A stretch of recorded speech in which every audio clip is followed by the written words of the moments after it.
Time जब ma'am को नीतू बोली कि नहीं मैम बहुत फ्रेंडली रहती है, अच्छा। अच्छी है, आप एक बार सीख के देखिए, अच्छा लगेगा। हम बोले कि नहीं, हम जब फर्स्ट टाइम मैम तो आपको देख के डर ही गए। আমাকে দেখে ভয় লেগেছিল। हम सोच रहे हैं कि मैम से कैसे बात करेंगे, इतना सारा स्टूडेंट है, लोग कैसे मिलेंगे, कैसे ये करेंगे। हम तो इतना मतलब बाहर में फ्रेंडली रहे नहीं है ना मैम, इसलिए। जब आए फर्स्ट दिन आए, सेकंड दिन आए, अब तो डर चला गया, अब तो सबसे बात भी करते हैं, आपसे तो अब डर ही नहीं लगता। আমাকে अब सोच लिए कि जो भी प्रॉब्लम होगा श्योर आपसे पहले ही पूछ लेंगे তা बता এখন भी देंगे। এখন কি মনে হচ্ছে, ভয় লাগছে আমাকে ना, দেখে? नहीं मैम, ভয় केटे গেছে? हाँ, अभी अभी हमको कोई प्रॉब्लम नहीं है।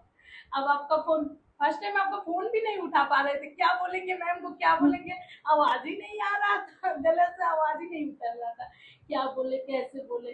अब नहीं, अब वैसा कुछ प्रॉब्लम नहीं है मैम। কি অবস্থা, কিচ্ছু বলার নেই। ভয় কিসের জন্য পাবে? नहीं, फर्स्ट टाइम थोड़ा लगता है ना, ফার্স্ট টাইম হোক আর সেকেন্ড টাইম হোক, ভয় কিসের জন্য?